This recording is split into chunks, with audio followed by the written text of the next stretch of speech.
It seems like most people think that happiness is something that we have to find, something that we have to seek out.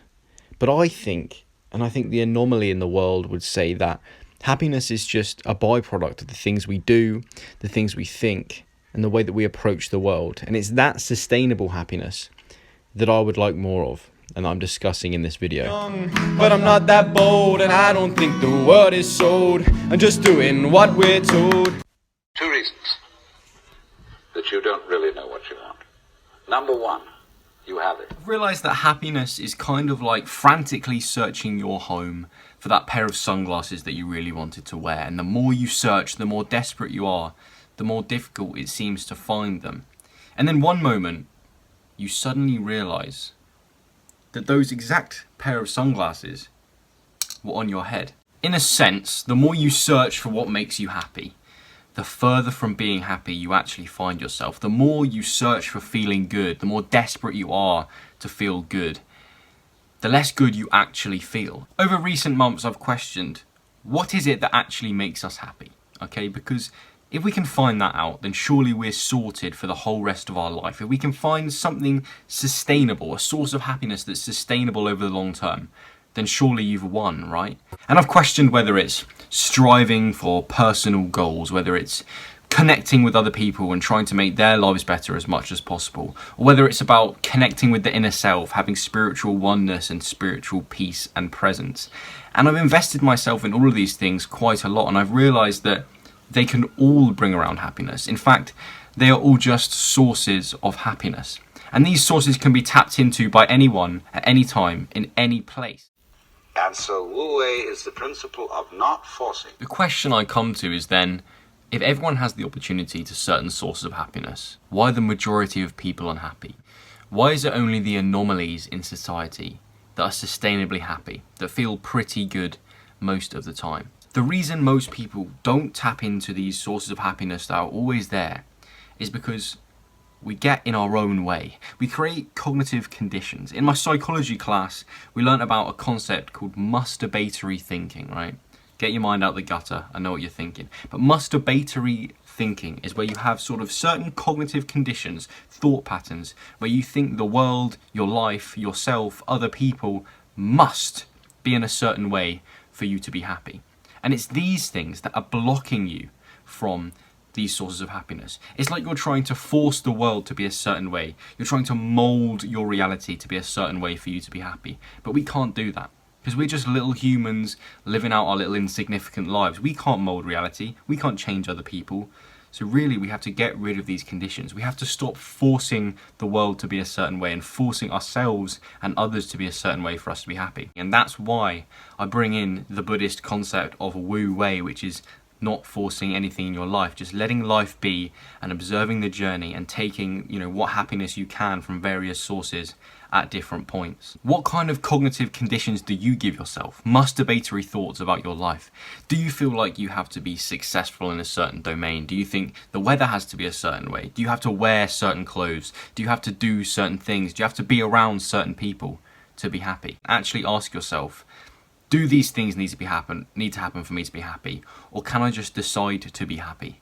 For me personally, I know that I can fall into certain traps where I need certain things to be happy, like I have to do X amount of work per week to feel satisfied with myself. I have to do certain things on a regular basis, like go to the gym to feel good. I have to be with certain people. I have to, conduct myself in the world in a certain way. If I look back on my behaviors and I don't like them, then I'm not happy. That's the thing, is I have these conditions where, I have to act in a certain way or do certain things to be happy. And actually, what I've realized when I think about it deep enough is that unlimited happiness is there beyond the walls of your own mind. You have to break out of those masturbatory thoughts and cognitive conditions. Not force yourself into this little cage. Woo away that shit and exit into the unlimited sources of happiness that are available from just being alive, just being in this moment. They ask you how you are, you just have to say that you're fine when you're not really fine, but you just can't get into it because they would never understand. You might be thinking, Joel, this is all well and good, thinking about thought patterns and unlimited happiness and all of that bollocks, right? But can you answer why I feel so bad all the time? Why does sometimes life just feel like a slog? You just want to lie in bed and permanently hibernate and escape from the world outside yourself? And my answer would be that bad feeling is inevitable. It's a part of life that also you cannot force away. Part of being sustainably happy is how you navigate, process, and deal with your negative emotions, because they're always going to hit you. But accepting the fact that you're going to feel bad and it's inescapable is actually a gateway to feeling better the majority of the time. The frequency of times where I just felt like arse decreased when I didn't force myself to feel good all the time. That toxic positivity, right? If I was having a bad day, I was sad, I was angry, I was depressed, frustrated, anxious, I just allowed that feeling to be. Because when you really break it down, negative emotions are just internal sensations, whether you feel it in your stomach, in your heart, in your mind. They're just things you feel, and they're temporary, they'll pass. And when you can just sit with the negative emotion, and you're not trying to escape it in your mind or convince yourself it's not happening, it passes much faster. Actually, I think if you're living a decent lifestyle, doing good things, trying to find these sources of happiness I mentioned previously, then negative emotions will occur less frequently, because you've accepted that they exist and you're not trying to hide from them and repress them where they just remain bottled up inside you. So feeling like crap is okay because it's a necessary precursor to feeling good. If you didn't feel bad, you wouldn't feel good. There would just be feelings. It's like yin yang. You need the darkness to have the light. Let it flow from your golden soul. Now I want to actually give you some functional advice because I want to make the world a slightly happier place. You watching this video, I want you to be 1% happier from watching my video. So here are some functional things you can put in place to feel decent the majority of the time. You should try and engage as many sources of happiness as you can, setting personal goals and progressing towards them. Gratitude for the present moment. Connect with other people as much as possible. They are the greatest places to find happiness, but to be fair, it comes down to an individual level. If something makes you feel good, right, and it's not hurting you in some other way, right, if it's a decent, beneficial, holistic source of happiness, just keep doing it. Engage as many of those things in your life. And the more sources you engage in your life, the more points in the day you'll get these spikes of happiness.